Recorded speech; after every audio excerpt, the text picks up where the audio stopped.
카스피해는 러시아에게 오랫동안 후방의 안전지대로 여겨져 왔다. 전선에서 수백 킬로미터 떨어진 이내에는 적의 미사일이나 드론 위협에서 자유로운 곳으로 간주되었고 군수물자의 중계지로 자주 활용되었다.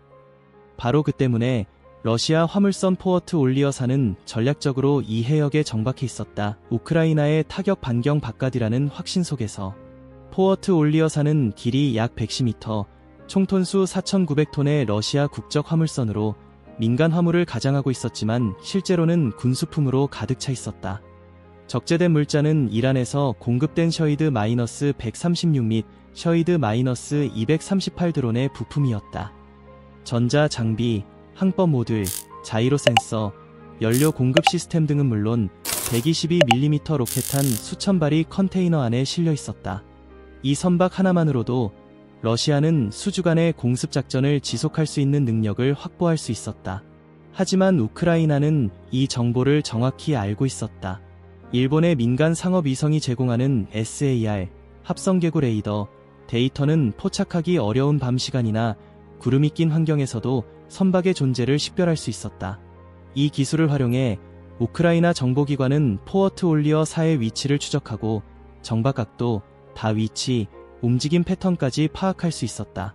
먼저 말씀드리자면 진짜 이야기를 알고 싶다면 헤드라인 뒤에 숨은 사실을 직접적이고 진실되며 꾸밈 없이 알고 싶다면 지금 구독하세요.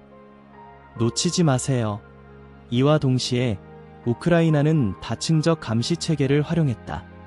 정찰 위성 외에도 전자신호 감청을 통해 해당 선박이 송수신을 최소화하고 저위험으로 보이도록 운영 중이라는 사실을 알아냈다.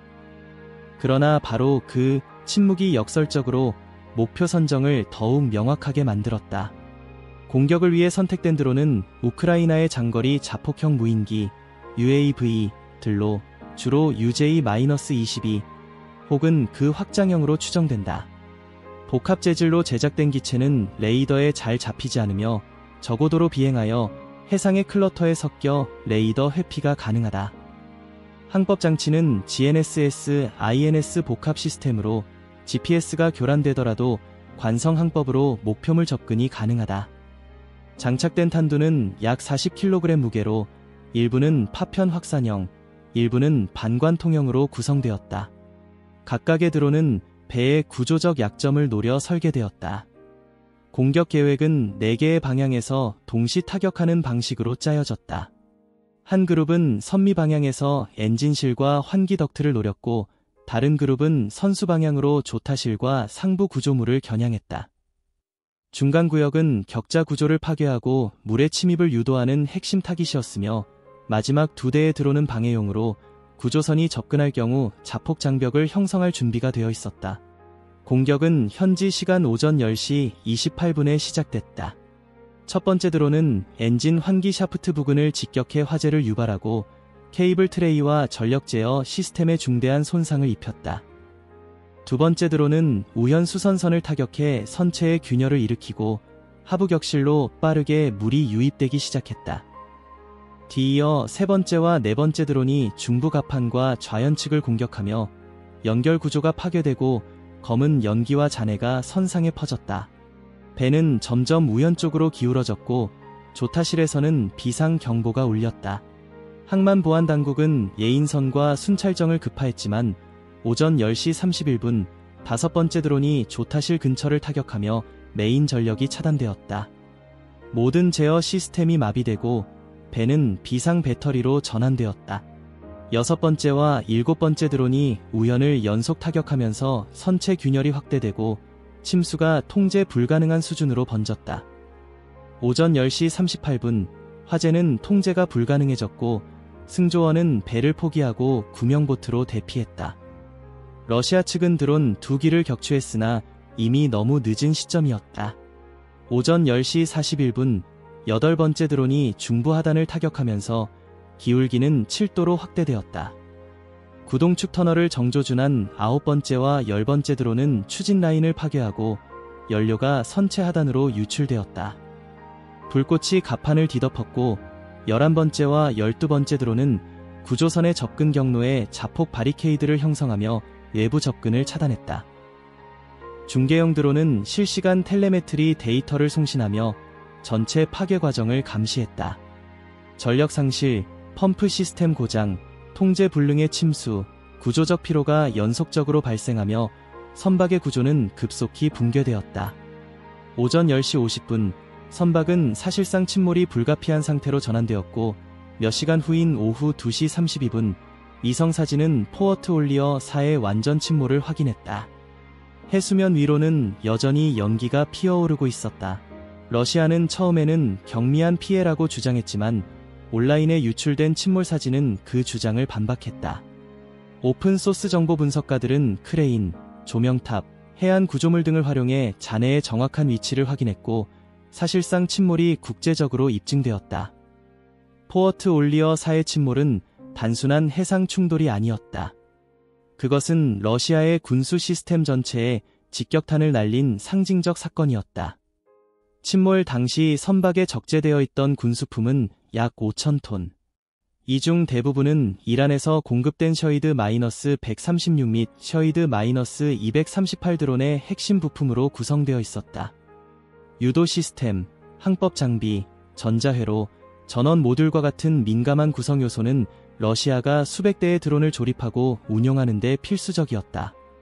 이 드론들은 개당 약 200kg의 자재로 조립되며 그중 상당 부분이 수입에 의존한다. 단순한 폭발물이 아닌 지능형 타격을 가능하게 하는 정밀 부품의 손실은 총량 12톤 이상의 작전적 파괴력을 의미했다.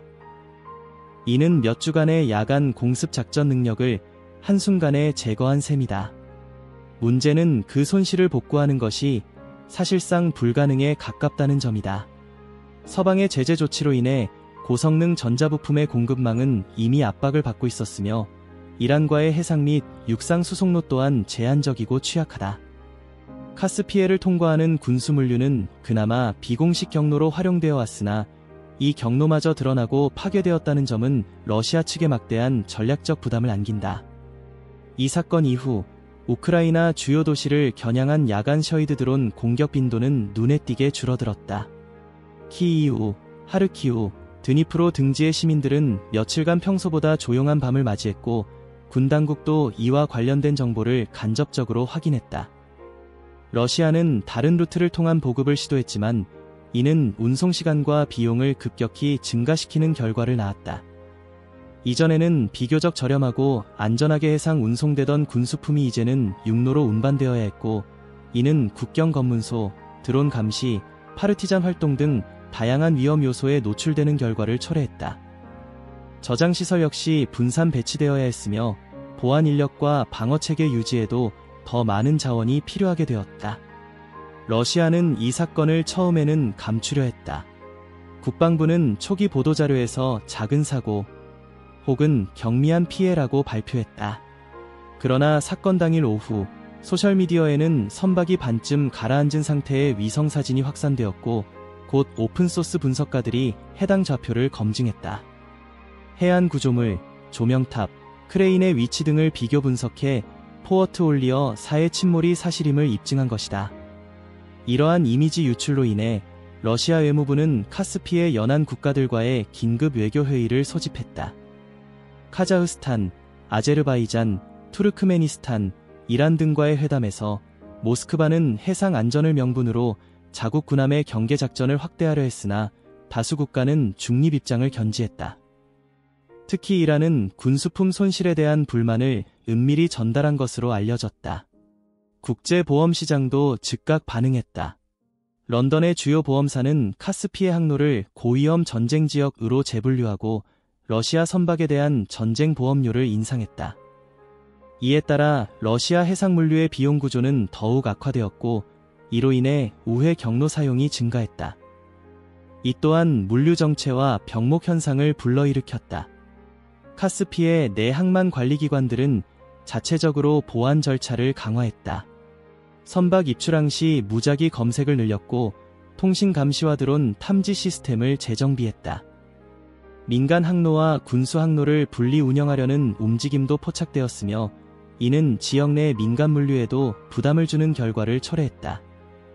이란은 비공식적으로 이번 사건을 계기로 셔이드 드론 부품의 수출 경로를 재검토하고 있다. 자국의 기술이 외부 공격으로 파괴된 데 대해 내부 보안 우려가 커지고 있으며 이는 향후 러시아와의 무기 협력에도 영향을 줄 수 있다. 일부 분석가는 이란이 보다 직접적인 수출보다는 러시아 현지 생산 확대를 유도할 가능성도 제기하고 있다. 무엇보다 큰 변화는 러시아 해군과 민간 선단의 행동 방식에서 관찰된다. 포워트 올리어 4의 살해 이후 러시아 선박들은 카스피해에서 단독 운항을 피하고 있으며 AIS 자동 식별 시스템을 상시로 끄고 움직이는 것이 일반화되었다. 레이더에 포착되지 않기 위한 저속항해, 이장 호출 보호 사용 등도 증가하고 있다.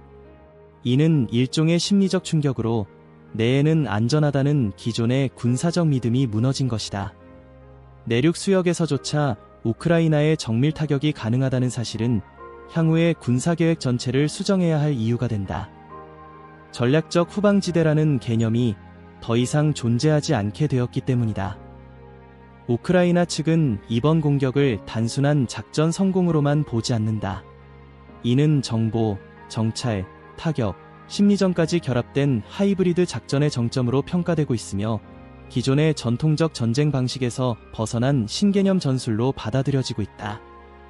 실제로 이번 작전은 드론 전쟁의 새로운 장을 열었다는 평가가 국제적으로 나오고 있다. 결과적으로 포워트 올리어 4의 침몰은 하나의 선박만을 가라앉힌 것이 아니다. 그것은 러시아의 공격 템포, 군수 흐름, 그리고 후방 안전망 자체를 침몰시킨 사건이었다. 이후 카스피해를 항해하는 모든 러시아 선박은 더 이상 평온하게 움직일 수 없다. 언제 어디서 또 다른 무인기 떼가 날아올지 아무도 장담할 수 없는 상황이 된 것이다.